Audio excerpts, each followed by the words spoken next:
So right now we're going to talk about Thomas Jefferson's greatest accomplishment, the Louisiana.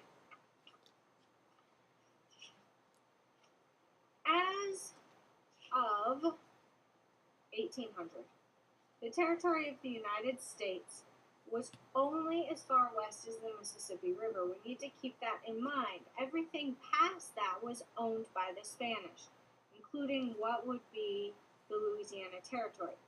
Now, the Spanish had cut a deal with the Americans that allowed American farmers to use the lower Mississippi River and to trade their goods in New Orleans and to ship their goods out through New Orleans. As I said, this was vital to farmers that were west of the Appalachians. If they didn't have access to the Mississippi River, they would have had to climb up and over the Appalachian Mountains to American ports. This is much simpler. So you can see by this picture, the pink, the light pink and the dark pink, is the United States at the time. You can see that Florida is owned below us by the Spanish, and basically everything else is also Spanish. So we're going to focus in right now, obviously, on the Louisiana Purchase, but we're going to see this map again. And you should have this map in your... Now, the French became a threat. Initially, it wasn't the French. In 1802, it was the Spanish who informed the American government that people were no longer allowed to use New Orleans. Now, why suddenly did this change?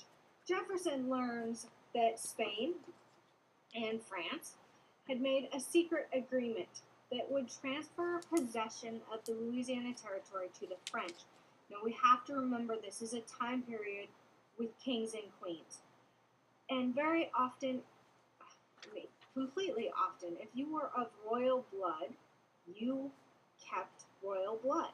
So there was agreements between different monarchs to marry their sons to a daughter, a princess of another country, so to speak. And so this was more than likely some sort of a family situation. So it wasn't any big surprise. Excuse me. Now, Napoleon Bonaparte was the leader of France at the time. This is what really worried Thomas Jefferson. Napoleon Bonaparte, small body, big plans. And he wanted to have an empire very similar to what the British had had, if not bigger, in the Americas. So that made Jefferson very nervous. French control of the Mississippi River would completely destroy the Americans. So Thomas Jefferson sent James Monroe as a special representative to France. And Monroe was given a $10 million budget to purchase New Orleans and West Florida. This is what he was allowed. So that leaves us to the question, how exactly did we get the Louisiana Territory if Monroe was only supposed to buy New Orleans? Well, the short story is, and we can cut it down even shorter than that, France is running all over everywhere fighting. They have a colony in Santo Domingo. They're getting beat there. They're nervous that the British will see this as a weakness and will encourage the United States to attack the French. And France needs money because they're already in a war with Britain. So France is all over everywhere fighting everybody, and they need cash. They had the only thing that the United States wanted, and that was the Louisiana Territory.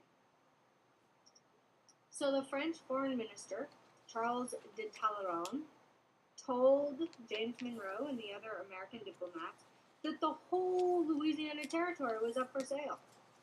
Now, Monroe had a very difficult decision because he had been given a $10 million budget. And Talleyrand was asking for $15 million for the entire Louisiana Territory. Monroe could not Just simply send a text real quick to the president, say, hey, should I buy this whole place? He couldn't do that. And the French were pressing Monroe to make a decision. So in the end, Monroe, not Thomas Jefferson, agrees to $15 million for the entire Louisiana Territory, doubling the size of the United States, simply by the stroke of a pen. So that leads us to a pop geography quiz. Without looking at a map, you already saw the map, I want to know if you can list all of the states that are part of the Louisiana Purchase. Now, when I did this, I got 14 states. Don't cheat on this. It's just, it's mostly for fun and to test your geography skills. I want you to write those down and turn them into. Now that you've finished your pop quiz, we're not going to talk about Lewis and Clark. I find that students know a lot about Lewis and Clark. They're usually hammered on Lewis and Clark when they're in about the 4th grade. So I skip over Lewis and Clark.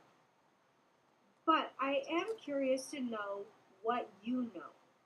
So I would like you to write down as many things as you know about the Corps of Discovery or the Lewis and Clark expedition. And turn that in. You can put this in your journal entry. This will be a journal entry and turn it in with your journals. Now, Lewis and Clark weren't the only voyagers, explorers, you could say. Thomas Jefferson sent out a number of groups. He wanted to know what exactly he purchased. So even before Lewis and Clark returned, Jefferson had sent others to explore different parts of the wilderness. Now, one of those guys was a guy by the name of Zebulon Pike. He led 2 expeditions between 1805 and 1807. His main target was Colorado. Now, he was captured by the Spanish, but he was later released. No signs and definitely no fences to determine where Spanish territory is and where American territory is. So the Spanish had said that he had entered into Spanish territory, but he convinced them that he accidentally crossed over into the border, unlike today's situation, and he was released. While he was in Colorado, he discovered a snow-capped mountain that he called Grand Peak. Today, that mountain is called Pike's Peak, and I believe it's some of the best skiing in the country.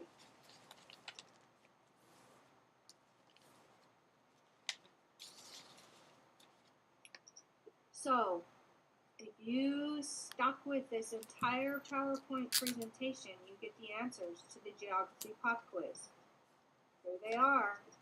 The Louisiana Territory included, obviously, Louisiana, Arkansas, Missouri, parts of Oklahoma, parts of Texas, all of Kansas, all of Colorado, I believe all of Nebraska and Wyoming, pretty close, parts of Montana, North Dakota, South Dakota, Minnesota, and Iowa. There is your answer for your geography pop quiz. If you stuck with it,